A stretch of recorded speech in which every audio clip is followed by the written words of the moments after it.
मरने वाला पैदा हो गया, नाम पड़ा वृत्तासुर।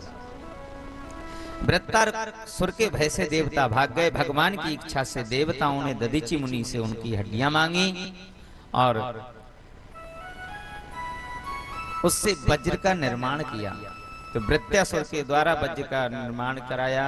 तो भगवान जब वृत्तासुर को मारने के लिए वज्र जैसे ही उठाया तो उसने सुंदर बढ़िया स्तुति करी और कहा, हे प्रभु, आप मुझे अपना दासों का भी दास बना लेना मेरे प्रभु। क्योंकि वृत्तासुर बढ़िया सुंदर स्तुति करी। कैसी? अहम हरे तव पादे कमूलम दासानुदासो भवितास्मि भूयः मना स्मरेता स्वपते गुणास्मि ऋणीति वाक्य कर्म करो तुकाया न नाक पृष्ठम न च पारमेष्ठ्यम ना सर्वभौमं न रसाधिपत्यं ना योग सिद्धि पुनर्भवं वा समयमं त्वाबरहस्यकाक्षी।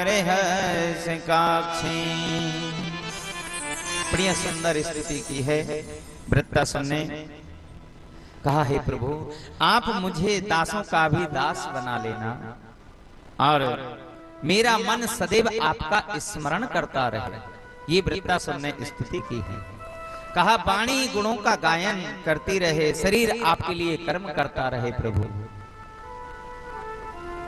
और दूसरा कहा कि हे प्रभु, स्वर्ग लोक, ब्रह्म लोक, पृथ्वी लोक, पाताल लोक मोक्ष नहीं चाहिए, मुझे सिर्फ आपका विरह, आपकी याद चाहिए। वृत्तासुर ने बढ़िया सुंदर भाव में स्तुति करी है।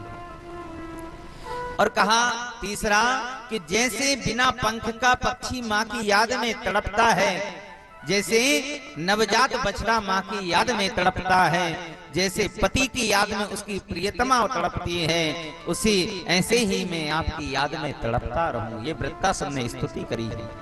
कहा, हे प्रभु, मेरा जन्म चाहे जहां हो, किंतु संग आपके भक्तों का हो।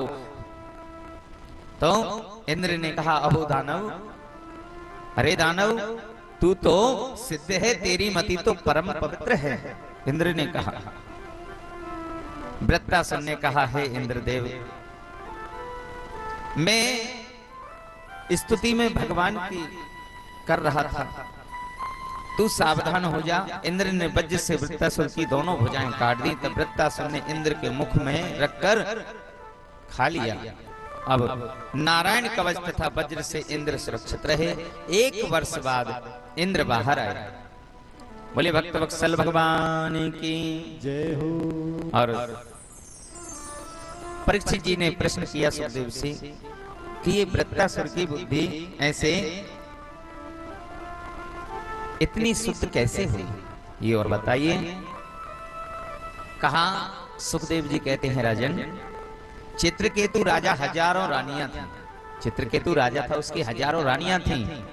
नारद अंगिरा ने फल पुत्र प्राप्ति के लिए दिया और चित्रकेतु को शोक हुआ तो नारद जी के द्वारा जीवात्मा का प्रकट हुआ। तो ऐसे जीवात्मा ने चित्रकूट से, इसने चित्रकेतु से कहा, जीवात्मा ने चित्रकेतु से कहा, आप हमारे कौन से जन्म के माता पिता हैं? चित्रकेतु को वैराग्य हो गया। चित्रकेतु के द्वारा शंकरषण देव की उपासना, भगवान शिव की उपासना कर विद्याधर लोक की प्राप्ति हुई। और कहा, एक बार चित्रकेतु विमान पर सवार होकर जा रहा था, तभी उसी ने देखा कि भगवान शिव पार्वती की गोद में बैठकर उपदेश दे रहे थे। तो चित्रकेतु ने कहा कि देखो, जगत गुरुओं का ये हाल है, तो अब ये ही इस प्रकार का आचरण करेंगे तो सामान्य लोगों का क्या हाल होगा। भगवान भोलेनाथ तो कुछ नहीं बोले, किंतु माता पार्वती को क्रोध आ गया और माता पार्वती ने चित्रकेतु को राक्षस होने का श्राप दिया। और किंतु बाद में जब चित्रकेतु ने क्षमा मांगी तब माता ने कहा कि राक्षस तो तुम बनोगे, लेकिन तुम्हें पूर्व जन्म का स्मरण बना रहेगा। बोले भक्तवत्सल भगवान की जय हो, बोले शंकर भगवान की जय हो।